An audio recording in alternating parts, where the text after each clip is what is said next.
On ground और online दोनों तरह से एक सप्ताह भर के समय में घोषणा पत्र के लिए हरियाणा भर में सुझाव एकत्रित करेंगे। इसके लिए आज एक वैन यहाँ से शुरू हो रही है इस जिले के लिए, पंचकुला जिले के लिए।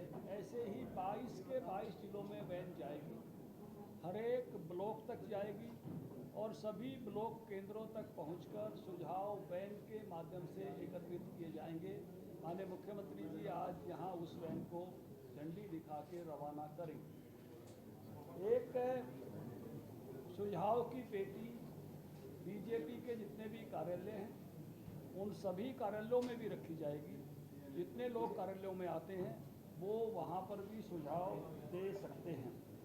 जो संकल्प पत्र की हमारी कमेटी है वो कमेटी हर जिले का प्रवास करेगी और उसमें ड्यूटियाँ लगाई गई हैं जिला अनुसार भी और उसमें सब्जेक्ट अनुसार भी, जिसकी जानकारी मैं आपको दूंगा। 22 के 22 जिलों में 28 अगस्त तक वो प्रवास करके आएंगे। अगली बैठक इसकी 29 अगस्त को होगी। ऑनलाइन एक QR कोड सब जगह दफ्तरों में, बाकी जगह सोशल मीडिया के माध्यम से उपलब्ध कराएंगे, जिसके माध्यम से सुझाव का पेज खुलेगा तो QR कोड का प्रसार किया जाएगा। अखबारों में भी उसका प्रसार करेंगे, जो भी वो देना चाहे दे सकता है। इसी प्रकार से एक नंबर, मिस कॉल का नंबर, जिसके माध्यम से एक लिंक उसको भेजा जाएगा मिस कॉल देने के बाद, और उस मैसेज के माध्यम से उसको सुझाव का पेज खुल जाएगा। तो उसके माध्यम से भी वो मिस कॉल के माध्यम से भी वो हमको सुझाव दे सकते हैं। मिस कॉल का जो नंबर रहेगा 7015900900। इसी तरह से जो एक इंटरेक्टिव नंबर रहेगा, जैसे हम बैंकिंग सर्विसेज के लिए, बाकी सर्विसेज के लिए इस्तेमाल करते हैं, हिंदी के लिए 1 दबाएं, अंग्रेजी के लिए 2 दबाएं और इसके बाद अपने सुझाव को रिकॉर्ड कर दें, तो इसके लिए भी रहेगा 7015800800। ये इंटरेक्टिव एक नंबर जो है वो रहेगा। इसके साथ साथ एक वेबसाइट का लिंक भी रहेगा, BJP संकल्प पत्र 2024.com। तो इसके माध्यम से भी वो हमको सुझाव भेज सकते हैं। तो ऑनलाइन तरीके से भी जितने सुझाव इंटरनेट के माध्यम से आ सकते हैं वो भी सुझाव हम इसके लिए जो है रिसीव करेंगे। इसके साथ साथ जो इस कमेटी के बड़े प्रमुख है सब लोग हैं, उनकी ड्यूटीज लगाई गई हैं मुद्दों के हिसाब से और जिलों के हिसाब से।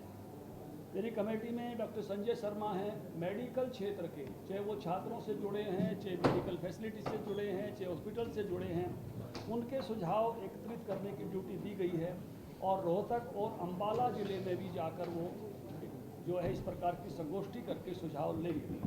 शिक्षा क्षेत्र, हमारे पूर्व उपकुल सचिव हैं 2 विश्वविद्यालयों के, शिक्षा, शिक्षक, छात्र, स्कूल और कॉलेज, उस क्षेत्र के सभी सुझाव मदन गोयल जी एकत्रित करेंगे और 2 जिलों में जाकर वो संगोष्ठी भी करेंगे, कुरुक्षेत्र और हिसार। SC वर्ग से जुड़े हुए, अनुसूचित जाति वर्ग से जुड़े हुए सभी जो मुद्दे हैं वो कृष्णलाल जी पवार, श्रीमती सुनीता दुग्गल जी, सत्य प्रकाश जी जरावता, ये एकत्रित करके देंगे और सिरसा और झज्जर जिले में जाकर गोष्ठी भी करेंगे। युवा और खिलाड़ियों से जुड़े हुए सुझाव भव्य बिश्नोई जी और खिलाड़ियों के मामले में कृष्ण पवार जी भी, क्योंकि ये भी एक कमेटी के चेयरमैन है खेलों के बारे में, ये सुझाव देंगे। और भिवानी और दादरी दोनों जिलों में जाकर इस विषय पर संगोष्ठी भी करके सुझाव लेंगे।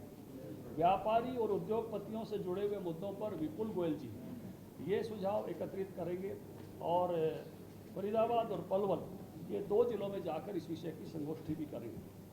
पिछड़े वर्ग से जुड़े हुए जो मुद्दे हैं ये हमारे अभय सिंह यादव जी और रणबीर गंगवा जी वो एकत्रित करेंगे। महेंद्रगढ़ और रेवाड़ी जिले में उस प्रकार की संगोष्ठी भी करेंगे। महिलाओं से जुड़े हुए सुझाव श्रीमती किरण चौधरी जी, सुनीता दुग्गल जी और रोजी मलिक आनंद जी ये एकत्रित करके घोषणा पत्र कमेटी को देंगी। यमुनानगर और फतेहाबाद जिले का दौरा भी करेंगी। किसानों और खेती से जुड़े हुए मुद्दों के सुझाव कैप्टन अभिमन्यु और वेदपाल जी ये घोषणा पत्र कमेटी को देंगे एकत्रित करके। जींद और कैथल जिले का दौरा भी करेंगे, संगोष्ठी करेंगे। गुड गवर्नेंस, न्यू जनरेशंस के जो सुधार होते हैं वो नई पीढ़ी के, और सर्विस सेक्टर, इसके लिए कैप्टन अभिमन्यु जी और अभय सिंह जी ये जो है इनकी कमेटी बनी है, और ये पंचकुला में जो है इस विषय की एक संगोष्ठी भी करेंगे और इस विषय के सुझाव इकट्ठा करेंगे। न्यायपालिका और वकीलों से जुड़े मुद्दे वेदपाल जी एडवोकेट इनके जुम्मे लगे हैं, और ये करनाल और चंडीगढ़ इन दोनों स्थानों पर वकीलों से बाकी सबसे मिलके इसके सुझाव देने वाले हैं। पशुपालकों के मुद्दे ये भूपेश्वर दयाल जी और वेदपाल जी इकट्ठे करेंगे। करनाल और सोनीपत 2 जिलों में इनकी संगोष्ठियाँ भी करेंगे इस सेक्टर की।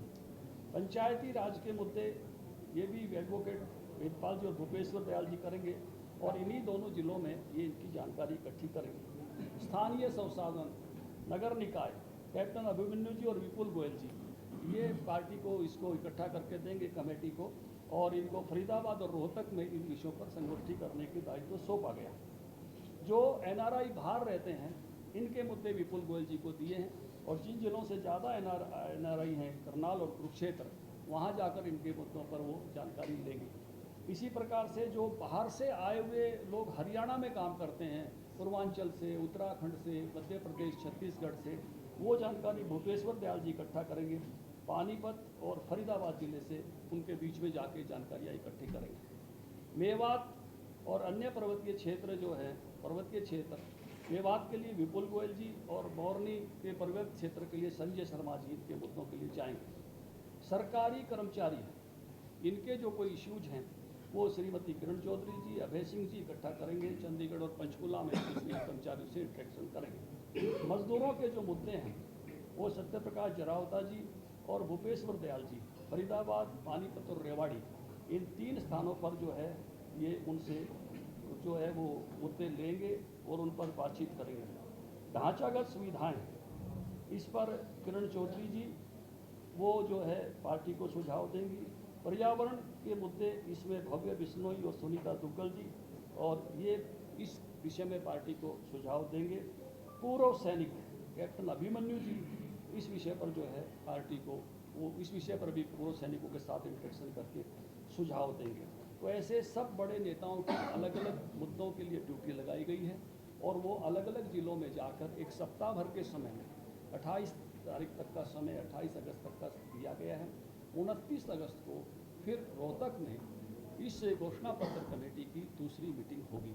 जब ये सुझाव लेने के लिए जाएंगे तो इस सेक्टर में काम करने वाले हमारे सभी मोर्चे और प्रकोष्ठ और विभाग जो काम करते हैं उनके माध्यम से भी इन विषयों के सुझाव एकत्रित करेंगे, जिससे बड़े से बड़े आम जनता से भी करेंगे, और हमारे जो भिन्न भिन्न ऐसे अंग हैं जो पार्टी के, उनके सामने भी जो इश्यूज आते हैं वो भी करेंगे।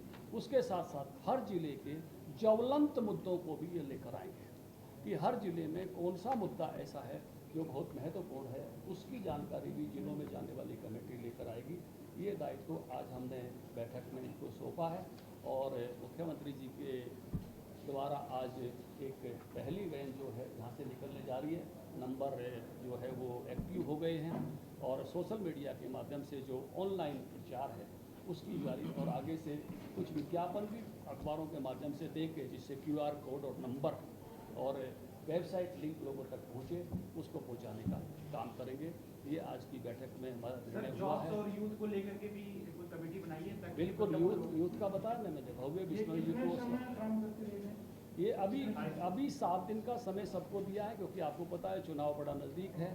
तो 29 तक ये सुझाव आ जाएं। 29 को अगली बैठक होगी, फिर कुछ समय उन सुझावों को छांटने में, कैटेगरी वाइज रखने में, उनका वो सुझाव बजट में समा जाएं, और उनका एक टाइम टेबल भी बने कि कौन सी चीज़ को कब पूरा करेंगे। इस बार के घोषणा पत्र में हम इस रास्ते पर आगे बढ़ना चाहते हैं, क्योंकि बहुत सारी पार्टियां ऐसे घोषणा पत्र लेके आती हैं जो संसाधनों में नहीं समा सकते। जैसे पीछे हमने देखा कांग्रेस पार्टी ने खटाखट तो अगर 80 करोड़ परिवारों को अगर फ्री अनाज जा रहा है तो 80 करोड़ लोगों को तो 16 करोड़ तो परिवार होंगे, 16 लाख करोड़ रुपया चाहिए, और देश के बजट का 1/3 पैसा वो बनता है, तो कौन दे सकता है? देश के बजट में इस बार केवल 11 लाख करोड़ रुपया जो है पूंजीगत व्यय था, ये जो विकास के काम आने वाला था, तो इतना पैसा खुला ही नहीं है। बिहार का हमने एक देखा कि 1 करोड़ नौकरी देंगे, और बिहार के उस बजट के हिसाब से हम देखें तो कुल बजट बिहार का 3.5 लाख करोड़ है, और इन 1 करोड़ लोगों की तनख्वाह जो है 2,40,000 करोड़ बन जाएगी। तो बाकी बिहार के सारे काम क्या बंद करने वाले हैं क्या? तो बहुत सारी पार्टियां संसाधनों के गैर समानुपाती घोषणाएं करती हैं, जन आदेश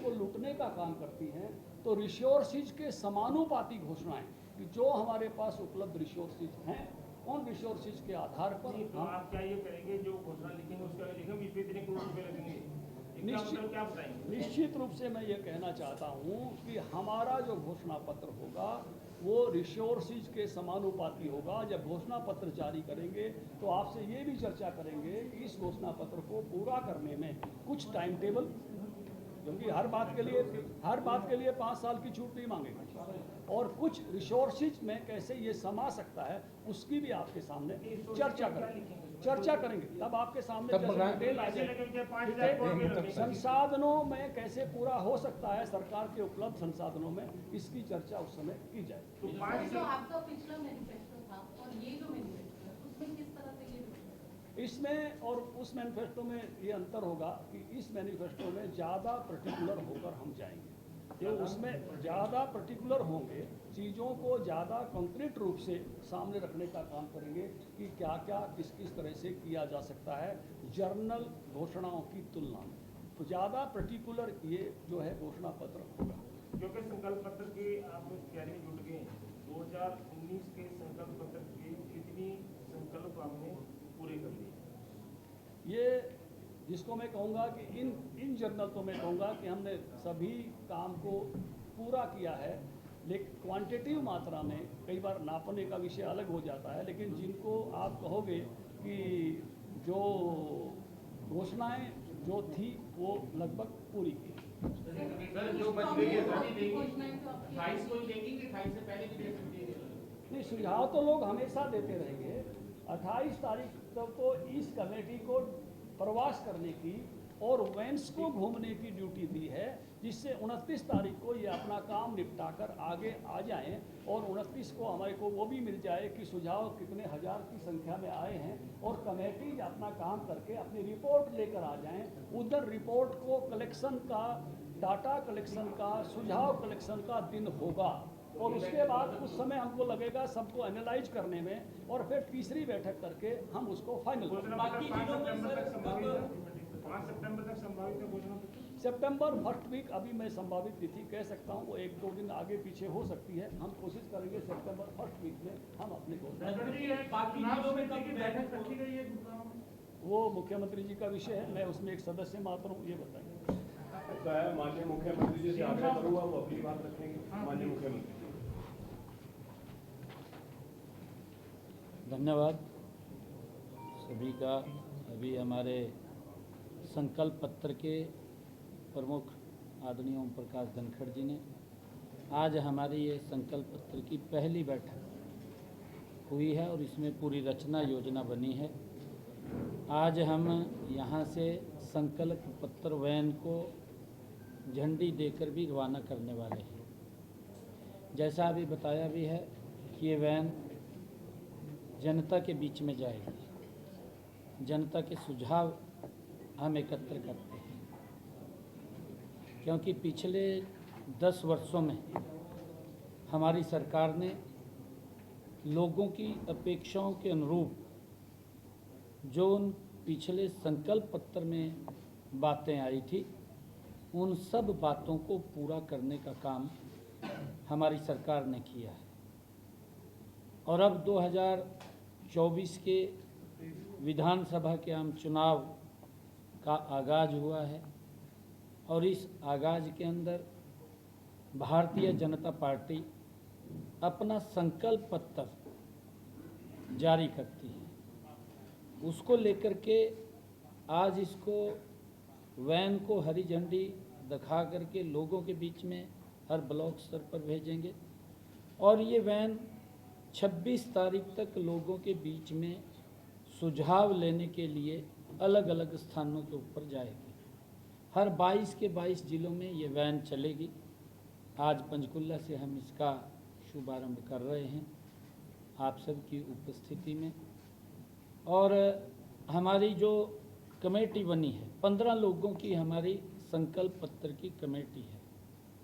वो कमेटी के जितने हमारे माननीय सदस्य हैं, सब माननीय सदस्य अलग अलग जिलों के अंदर जा कर के एक पर्टिकुलर उनको विषय दिया है कि लोगों को एकत्र करके उनसे चर्चा करना, उनसे सुझाव लेना।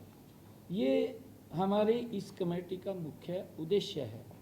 उनके ज़्यादा से ज़्यादा सुझाव आएँ, हम और सरकार हमारी क्या लोगों के हित में कदम उठा सके, कहाँ लोगों को कोई दिक्कत परेशानी है उसका समाधान कैसे हो, वो भी सुझाव जब लोगों के तरफ से हमारे पास आएंगे तो हम उसको अपने संकल्प पत्र में समाहित कर पाएंगे। और हमारी जो 10 साल के पिछले कार्य हैं जो हमने किए हैं, उनको भी हम वहाँ पर चर्चा करेंगे कि हमने ये भी काम किया है, ये काम किए हैं। मुझे खुशी है बताते हुए, क्योंकि हमारा जो संकल्प पत्र है हम उसको दृढ़ता से पूरा करते हैं और समय से पूरा करते हैं।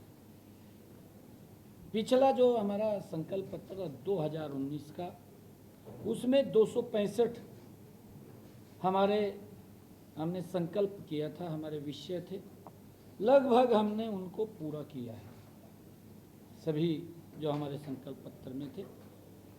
और क्योंकि विपक्ष की घोषणाएं होती हैं, उनका घोषणा पत्र होता है, वो खाली घोषणा करते हैं, घोषणा हो जाती है और वो पूरा नहीं होता। परंतु हमारा संकल्प पत्र, हमने कहा है कि हम दृढ़ता से उसको पूरा करने का काम करेंगे। जो भी लोगों के सुझाव पूरे हरियाणा प्रदेश की तरफ से आएंगे, हम उन सब सुझावों को, हमारी जो 29 तारीख को ये दोबारा बैठक होने वाली है इस कमेटी की, उन सब की स्क्रीनिंग भी करेंगे, स्क्रूटनी भी करेंगे और उन सब विषयों को देख करके इस संकल्प पत्र के अंदर समाहित करेंगे, जिससे कि आने वाले इस 5 वर्षों के अंदर हरियाणा प्रदेश को और गति से हम उनकी समस्याओं का समाधान कर सकें, उसको लेकर के हमने ये वैन आज चलाई है। इसके नंबर भी आप लोगों के बीच में अभी जारी किए हैं आदरणीय धनखड़ जी ने। अलग अलग 2 नंबर हैं, मिस कॉल के ऊपर भी दे सकते हैं। हमारे कार्यालयों में भी पेटी होगी, उस पेटी के अंदर भी लोग सुझाव दे सकते हैं। और ये हमारी वैन ब्लॉक स्तर के ऊपर जब जाएगी तो वहाँ पर भी हम उसके अंदर सुझाव दे सकते हैं। हमारे जो कमेटी के मेंबरान हैं, जिनके अलग अलग विषयों के ऊपर ड्यूटी लगी है, वो भी लोगों के बीच में जाकर के उनको एकत्र करके उनके सुझाव लेंगे और उनको भी इसमें शामिल करने का काम करेंगे। ये हमारा जो अभियान है ये लगभग 1 सप्ताह तक चलने वाला है और सप्ताह के बाद, क्योंकि चुनाव के बीच में हैं, फिर हम अपने संकल्प पत्र को और आगे बढ़ाने का हम काम करेंगे। हम जहां अपने इस कार्यों के प्रति पूर्ण रूप से आश्वस्त हैं, क्योंकि हमें पीछे भी हमारी डबल इंजन की सरकार ने जो भी संकल्प लिए हैं, हमारी डबल इंजन की सरकार ने उन संकल्पों को पूरा करने का काम किया है। हमने जो किया है हम उसको बताने का भी काम करते हैं। कभी भी जिस प्रकार की घोषणाएं विपक्ष की तरफ से होती हैं और विपक्ष झूठ का सहारा लेता है, वो घोषणाएं तो कर देता है, घोषणाएं इसलिए कर देता है कि लोगों को सजग दिखाने के लिए, एक लॉलीपॉप देने के लिए। अभी जिसकी चर्चा आदरणीय धनखड़ जी ने की है कि वो उनकी घोषणा है खटाखट 8,500 रुपये आ जाएंगे। हमारा संकल्प है, हमने ये भी निर्णय किया है कि फटाफट जो हम कहें उसको हम पूरा करें, जनता के बीच में पूरा करें। उस संकल्प के साथ हम ये अपना संकल्प पत्र लोगों के सुझाव लेकर के उसको आगे बढ़ाने वाले हैं। और पिछले 10 वर्षों में जो हमारी सरकार ने नॉन स्टॉप हरियाणा प्रदेश को आगे बढ़ाने का काम किया है। और अगर हम पूर्ववर्ती सरकारों के राज में देखें, उनके राज के अंदर केवल भ्रष्टाचार नजर आता है, दबंगों का राज होता हुआ दिखाई देता है और एक ही क्षेत्र का क्षेत्रवाद दिखाई देता है कि एक ही क्षेत्र का विकास हो रहा है और पूरा का पूरा प्रदेश उससे मनहूस दिखाई देता है कि वहाँ पर विकास दिखाई नहीं देता। लोग बोलते रहते हैं क्योंकि उनका घोषणा पत्र है, वो घोषणा पत्र में घोषणा करते हैं, घोषणा करके वो घोषणा ही रह जाता है, आपने देखा भी है। परंतु हम संकल्प पत्र के माध्यम से सबका साथ, सबका विकास और सबका प्रयास, सबका विश्वास लेकर के हमारी सरकार इस संकल्प पत्र को मजबूती से आगे बढ़ाने का काम वो करेगी। अगर हम देखें हरियाणा के अंदर, हरियाणा जो विकासशील प्रदेश में सोनिया गांधी के आंखों का तारा राहुल गांधी और भूपेंद्र हुड्डा का सितारा दीपेंद्र हुड्डा आपके सामने है। ये तारा और सितारा की जोड़ी है, दोनों की दो, आप लोग देख रहे हैं। ये तारा और सितारा की जोड़ी है कि सरकार चल सकती है, इन्होंने हरियाणा वासियों से कोई सरोकार नहीं है। ये क्योंकि कांग्रेस ऊपर स्तर के ऊपर राहुल गांधी को सेट करने में लगी हुई है और हरियाणा की कांग्रेस सरकार भूपेंद्र हुड्डा के बेटे को सेट करने में लगी। कोई मतलब नहीं है हरियाणा प्रदेश की जनता से। ये तो इन दोनों के, सोनिया गांधी का तारा और भूपेंद्र हुड्डा का सितारा, ये तारा सितारा के सरकार चलाने वाले लोग हैं। इस बात को भी हमने समझना चाहिए कि इनकी सोच क्या है और किस तरीके से ये प्रदेश को आगे बढ़ाने का काम करते हैं। परंतु हम अपने संकल्प पत्र के द्वारा लोगों तक सुविधाएं पहुंचे, लोगों को लाभ पहुंचे, लोगों को समस्याओं से निजात मिले।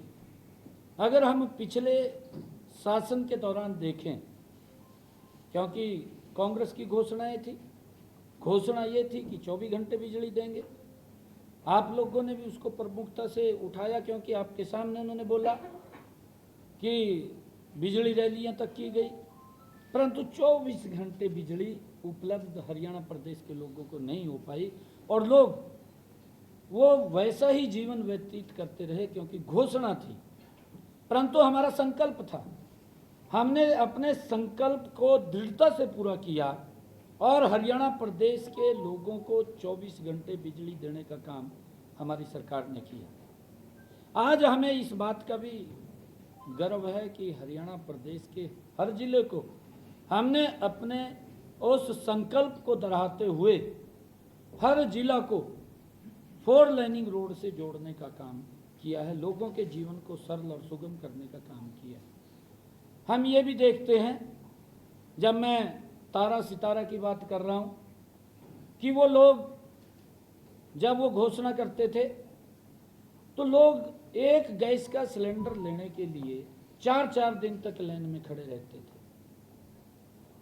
परंतु हमारा संकल्प था, हमारा ये संकल्प था कि हमने इस लाइन को ख़त्म करना है और माता को, बहन को कोई दिक्कत ना आए, उसके घर के अंदर गैस का सिलेंडर पहुंचाना है।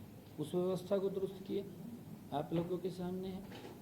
अब भी हम ये जो हमारा संकल्प पत्र है, जो आज हम यहाँ से झंडी दे करके इसको रवाना कर रहे हैं, हम लोगों के, जनता के सुझाव, मैं अपील भी लोगों से करूँगा कि आप ज़्यादा से ज़्यादा अच्छे सुझाव, और जिस प्रकार का भी, जैसा लोग, बहुत प्रबुद्ध जन हरियाणा प्रदेश के अंदर एक से एक व्यक्ति बैठा है, सभी से मेरा आग्रह है कि अगर आपके अच्छे सुझाव हमारे तक इस वैन के माध्यम से, जो हमारी वैन, जो हमारी ये संकल्प पेटी हर जगह पर जाएगी, उस संकल्प पेटी के अंदर वो सुझाव, अपने बहुमूल्य सुझाव देंगे।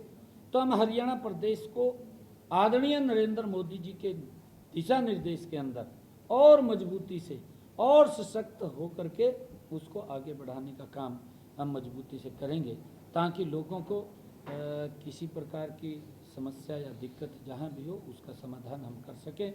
मैं हरियाणा प्रदेश के जागरूक प्रबुद्ध जनों से ये निवेदन करूंगा कि वो अपने सुझाव इस हमारे एक सप्ताह जो ये संकल्प पत्र वैन जो घूमने वाली है ब्लॉक स्तर के ऊपर, जहाँ जहाँ भी आपको लगे उसके अंदर आप अपना बहुमूल्य सुझाव दें। और उसके अंदर जो हमने एक मिस कॉल नंबर भी दिया है, ये मिस कॉल नंबर है कि जो वेबसाइट के माध्यम से भी घर बैठे भी वो अपना मिस कॉल के माध्यम से सुझाव दे सकता है। जो आदरणीय धनखड़ जी ने अभी इसकी चर्चा की है कि 7015900900 इसके ऊपर मिस कॉल करेंगे तो इसका लिंक आएगा तो जो भी सुझाव इसके अंदर वो देना चाहे वो उसके अंदर लिखित रूप में दे सकते हैं। इससे अलग भी हमारे और भी कई ऐसे मंच हैं जिसके ऊपर अपने सुझाव दे सकता है, जैसे सोशल मीडिया के माध्यम से भी वो अपने सुझाव दे सकता है। नमो ऐप के माध्यम से भी वो अपने सुझाव भेज सकता है, उसको भी हम एक्सेप्ट करने का काम करेंगे। मिस कॉल का तो है ही है, और जो भी सुझाव उनके आएंगे उन सब को हम इस अपने संकल्प पत्र के अंदर समाहित कर सकें और उनके अनुसार हम ये संकल्प पत्र बने कि हरियाणा और विकास की ऊंचाइयों को छुए। उसके लिए हमारा संकल्प है कि हम हर व्यक्ति की, हरियाणा वासियों की हर वो जो समस्या है उस समस्या का समाधान हम इस संकल्प पत्र के माध्यम से निकाल सकें। और जब उनके सुझाव आएंगे हम उन सुझावों को भी समय से चरणबद्ध तरीके से भी उसको हम बाइफरकेट करने का काम करेंगे कि हम इतने कामों को इतने दिन में करेंगे, इतने कामों को इतने दिन में करेंगे। उसका सारा का सारा बाकायदा एक सिस्टम बनेगा कि नहीं तो इस प्रकार के भी लोग आते हैं, भूल जाते हैं, वोट लेकर के छूमंतर हो जाते हैं, दिखाई नहीं देते कई लोग, तो कहाँ चले गए कहाँ नहीं चले गए, इस प्रकार की स्थिति भी रहती है। परंतु जैसा अभी बताया भी गया है कि बजट के अनुरूप मेरी चादर तो है 1 फुट पैर पसारने की और मैं पसार लूँ 4 फुट, तो दिक्कत है कहीं ना कहीं। पब्लिक को भी दिक्कत आ जाएगी, व्यक्ति को भी दिक्कत आ जाएगी, सबको दिक्कत आ जाएगी। तो हमारा ये है कि हरियाणा प्रदेश को विकास की नई ऊंचाइयों के ऊपर पहुंचाते हुए हम लोगों के सुझाव आमंत्रित कर रहे हैं, चाहे वो खेल का है, चाहे एजुकेशन का है, चाहे किसान का है, चाहे महिला का है, चाहे गरीब का है और चाहे युवा का है। हर क्षेत्र के अंदर हम सुझाव आमंत्रित कर रहे हैं। युवाओं से भी अपील है कि वो भी अपने सुझाव दें, क्योंकि हमारी सरकार ने जो हमारा संकल्प था बिना पर्ची बिना खर्ची के आज गरीब परिवार के बच्चे को भी आज हरियाणा सरकार की नौकरी देने का काम किया है। और इसके अंदर हमने और भी सुझाव उनके आमंत्रित हैं कि हम क्या क्या कर सकें, चाहे हम उनको प्रधानमंत्री मुद्रा बैंक योजना है उसके माध्यम से इंडस्ट्री के अंदर खड़ा करने की बात है, चाहे स्टार्टअप है, चाहे स्टैंड अप है, ऐसे युवाओं को भी ज़्यादा उनके पैरों पे खड़ा किया जाए, उसके लिए भी हमने पीछे काम किया है। युवाओं से भी अपील है, क्योंकि हमारी जो जनरेशन है वो युवा है, और युवाओं से मैं अपील करूंगा कि वो आगे आकर के उसके अंदर अपने बहुमूल्य सुझाव दें ताकि हम उनके ऊपर काम कर सकें। आपने जो इतना फटाफट का बोला है कि हम तो फटाफट लागू करते हैं, दूसरे वाले तो फटाफट बोल के चल जाता, कुछ नहीं आता है। आपकी सरकार ने 2 बड़े फैसले किए हैं, जिसका 125 करोड़ रुपये चले गए हैं, कुछ और जाने वाले होंगे वो तो आप बता देंगे। 1,20,000 कर्मचारियों को आपने जॉब सिक्योरिटी देने का अधिसूचना भी जारी कर दी 14 अगस्त को। कल पंकज अग्रवाल जो CEO हरियाणा है उनसे पत्रकार ने पूछा था, उन्होंने कहा हमारे पास सरकार की तरफ से कोई आयोग से मांगने के लिए अनुमति मांगने की कोई पत्राचार इंटीमेशन नहीं आया, कोई इंटीमेशन नहीं आई। उसके बाद 17 अगस्त की जो आपकी कैबिनेट थी उसमें तो आपने फैसले ही किए 2-3 नजर देख के भी इसको चुनाव के बाद भेजेंगे। आप क्योंकि चीफ मिनिस्टर हैं और चीफ सेक्रेटरी से आपकी वार्तालाप हुई थी, तो ये कहाँ भिंडी फंसी हुई है? नहीं दिमान साहब, मैं आपको बताना चाहता हूँ, क्योंकि हमने पिछली कैबिनेट में ये फैसला ले लिया था। अधिसूचना भी जारी हो अधिसूचना भी, उसका ऑर्डिनेंस भी जारी हो गया, तो फिर दिक्कत कहाँ है उसकी? ये तो लागू कहाँ हुआ? कौन सा लागू नहीं हुआ? 1,20,000 कच्चे हाँ, जब ऑर्डिनेंस जारी हो गया हमारा, तो चुनाव आयोग के पास भेजने की इसकी आवश्यकता नहीं है। तो पत्र कहाँ जारी हुए जी? पत्र जारी होगा, ऑर्डिनेंस जारी हो गया तब। उस एक कर्मचारी को जॉब सिक्योरिटी का पत्र जारी हुआ डिपार्टमेंट के साथ। मैं दिमान जानना ये चाह रहा साहब, हूँ कि दिमान कि साहब आपके- देखिए, एक मिनट मेरी बात सुनो। कोड ऑफ कंडक्ट लगा है, हाँ। हमने उन 1,20,000 युवाओं को सुरक्षित किया है, कोई चिंता की बात नहीं है। मैं फिर कह रहा हूँ, ये किसी प्रकार की चिंता की बात नहीं है। जब हमने कोई फैसला कर लिया, कांग्रेस के समय के अंदर तो फैसला किस प्रकार से होता था आपके सामने मैं आपको भी बताना चाहता हूँ। उनके समय के अंदर अंतिम चरण में सिर्फ एक लाइन लिख दी जाती थी कि हमने कच्चे कर्मचारियों को पक्का किया है, बस इतना लिख देते थे। कोर्ट में घूम रहे हैं, आज तक घूम रहे हैं। आपको मालूम है, जो उन्होंने पक्के करने की घोषणा की थी वो घोषणा करते हैं, उन्होंने जो घोषणा की थी आज तक भुगत रहे हैं। एक भी 1,20,000 हमने सुरक्षित किए हैं, एक भी व्यक्ति कोर्ट में नहीं जाएगा। हमें चाहे विधानसभा के अंदर उसको ला करके उसका एक्ट न बनाना, अगर जरूरत पड़ी तो लेकर के आएंगे, अगर जरूरत पड़ी लेकर के हैं जी। नोटिफिकेशन जारी हो गया, नहीं ऑर्डिनेंस हो गया, मैं कह रहा हूँ ऑर्डिनेंस जारी हो गया। डिपार्टमेंट एक कर्मचारी की जॉब सिक्योरिटी नहीं एक मिनट, ये ऑर्डिनेंस जारी होगा, उसका मतलब क्या है? ऑर्डिनेंस हो गया तो कंफ्यूजन। एक मिनट, दिमान जी जो बात कर रहे हैं, दिमान जी को जब ऑर्डिनेंस जारी हो गया तो उसके बाद क्या रह गया आप उसके बाद बताइए। एक डिपार्टमेंट के द्वारा एक कर्मचारी को वो करेंगे ना, वो सिस्टम है, वो चलेगा, वो विभाग करेंगे, वो विभाग करेंगे, वो हमारी जिम्मेदारी नहीं। अगर एक मिनट दिमान जी, मैं जो जानना चाह रहा हूँ, ये बहुत बड़ा विषय है। अरे कोई विषय नहीं है बड़ा, कर्मचारी को दिमान साहब कोई विषय बड़ा नहीं है। अगर किसी विभाग को दिक्कत आएगी, किसी कर्मचारी को दिक्कत आएगी, आके हमारे से बात करेगा ना। मैं बात सुन रहा हूँ ना 24 घंटे, हम 24 घंटे बात सुन रहे हैं। जी हो गया टिकटों को लेकर के कब तक फैसला होगा? दूसरा, आपके चुनाव लड़ने को लेकर के सच्चाई है कि आप करनाल छोड़ करके कोई और विधानसभा चुनेंगे, उससे स्पष्ट करें। नहीं, आपके पास कहाँ से जानकारी आई? चर्चा चल रही है सर कि आप कहीं लाडवा से या फिर कहीं नहीं, ये किसने कहा? ये हमारा पार्लियामेंट्री बोर्ड तय करेगा मैं कहाँ से चुनाव लड़ूंगा, ये मैं तय नहीं करूंगा। हमारा पार्लियामेंट्री बोर्ड ये तय करता है कि कहाँ से किसने चुनाव लड़ना है, ये व्यक्ति तय नहीं करता। हमारे यहाँ कांग्रेस के अंदर तो व्यक्ति को सीटें देते हैं, वो तय करता है भी ये लड़ेगा, ये लड़ेगा, और वहाँ पर घमासान है, एक मंच पर नहीं बैठ सकते।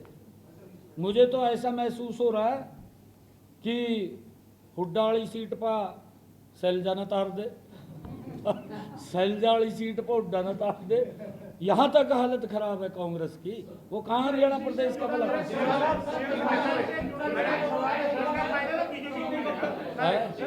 सवाल आएगा तो बीजेपी को मिलेगा ना। एक सवाल है मैडम से जुड़ा हुआ है, उसमें सैलजा मोटा फायदा बीजेपी को मिलेगा ना। एक बात मैं कह रहा हूँ दिमान साहब, एक मिनट मैं भी पूछूंगा, दिमान साहब की बात कर रहा हूँ। हरियाणा प्रदेश की जनता ने ये पूर्ण मन बना लिया है, 4 तारीख को जब रिजल्ट आएगा, बहुत ज़्यादा सीटों से भारतीय जनता पार्टी तीसरी बार सरकार बना रही है। अच्छा मैडम, एक सवाल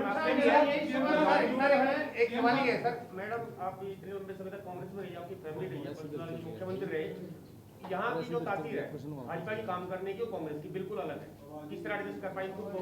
एक सर, दूसरा सवाल इसलिए है कि राजनीतिक जो महत्वाकांक्षाएं हैं, जैसे जो कांग्रेस से राव इंद्रजीत आए हैं, कुलदीप बिश्नोई आए, कहीं ना कहीं बीच में उनकी छटपटाहट आती रही है, और अभी रणजीत सिंह जी का मामला है, तो उस पर क्या कहेंगे सर? देखिए, हमारे सभी नेता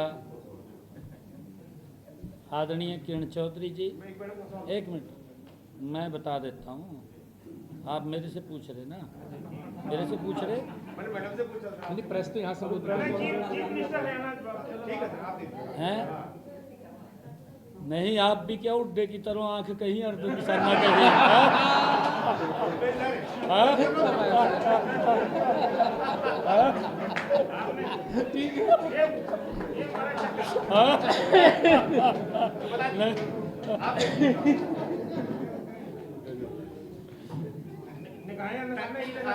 टाइम ले रहे हो सर। देखिए, हमारे सभी सीनियर लीडरशिप है, किसी प्रकार की कोई दिक्कत, कोई समस्या नहीं है। चौधरी रणजीत सिंह जी हमारी सरकार में अभी भी मंत्री हैं। कोड ऑफ कंडक्ट लगा है अभी भी, क्योंकि जब तक 4 तारीख को रिजल्ट नहीं आता तब तक वो मंत्री हैं और कोई दिक्कत नहीं है, किसी प्रकार की कोई समस्या नहीं है। हमने कहा है कि पार्टी हमारे यहाँ तय करती है किसने क्या करना है, उसकी भूमिका तय होती है और जब किसी की भूमिका तय हो जाती है तो उसको वो सर्वमान्य मान करके आगे बढ़ता है। चौधरी कुलदीप बिश्नोई जी हमारे चुनाव संचालन समिति के माननीय अध्यक्ष लगे हैं, आपके सामने है, और वो इस चुनाव की पूरी जो बागडोर है वो उसको देख रहे हैं। किरण चौधरी जी, क्योंकि कांग्रेस के अंदर इतना ज़्यादा वहाँ हरासमेंट होती है, वो करते हैं और करते भी इसलिए हैं, मैं बताते हुए मुझे कोई वो नहीं है, क्योंकि किरण चौधरी जी आज हमारी माननीय राज्यसभा का पर्चा दाखिल किया है। मेरी जानकारी में है कि अभी तक तो कोई नहीं आया मैदान में, और जब नहीं आया तो टाइम ख़त्म हो गया, ओवर हो गया टाइम, ओवर हो गया, तो अब शायद नहीं आएगा। और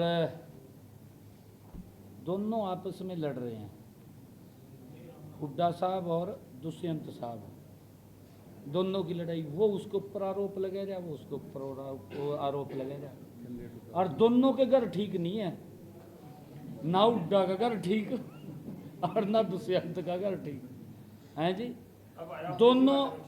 दोनों लोग अपने पेट के लिए लग रहे, प्रदेश के लिए नहीं लग रहे। और मैं एक बात और बता रहा हूं, एक समय जब आता है दोनों के दो एक पल्ली के ऊपर बैठ जाएंगे, भी भाई बीजेपी को ये हार सकती है, इसके लिए इकट्ठे हो जाओ। परंतु हरियाणा प्रदेश की जनता ने, मैंने कहा है कि ये मन बना लिया है कि बहुत बड़ी सीटों के साथ तीसरी बार हरियाणा में भारतीय जनता पार्टी की सरकार बन रही है। लोग हरियाणा के समझदार हैं। आपने इतिहास भी हरियाणा का देखा है कि केंद्र के अंदर जो भी सरकार बनी है, हरियाणा के लोग उसके साथ चले हैं, क्योंकि हरियाणा के लोगों को इस बात के बारे में मालूम है कि हमने प्रदेश को विकास की नई ऊंचाइयों के ऊपर पहुंचाना है, और विकास नरेंद्र मोदी जी के नेतृत्व में गति से हरियाणा का हो रहा है, आगे भी होगा। सीएम साहब, एक सवाल है सर, पिछड़ा वर्ग को लेकर आपने संकल्प पत्र में अलग से एक टीम रखी है जो उनके सुझाव देगी। एक बड़ा सम्मेलन होने जा रहा है 25 तारीख को, 26 तारीख को माफ कीजिएगा, कुरुक्षेत्र में। वो किस लिए दलित सम्मेलन किया जा रहा है, दलित सम्मान स्वाभिमान, उसमें क्या होने जा रहा है और क्या उसका एजेंडा है, बता पाएंगे आप? नहीं, देखिए, अलग अलग उसके अंदर है। सरकार ने गुरु रविदास धाम के लिए 5.5 एकड़ भूमि कुरुक्षेत्र के अंदर दी है।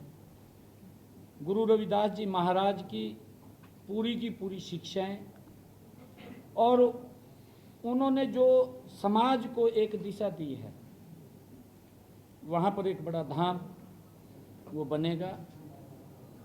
वहाँ पर युवाओं के लिए शिक्षा ग्रहण का भी वहाँ एक सिस्टम खड़ा होगा। अभी उसको लेकर के एक बड़े कार्यक्रम का आयोजन वो गुरु रविदास सभा के द्वारा वो आयोजित किया जा रहा है।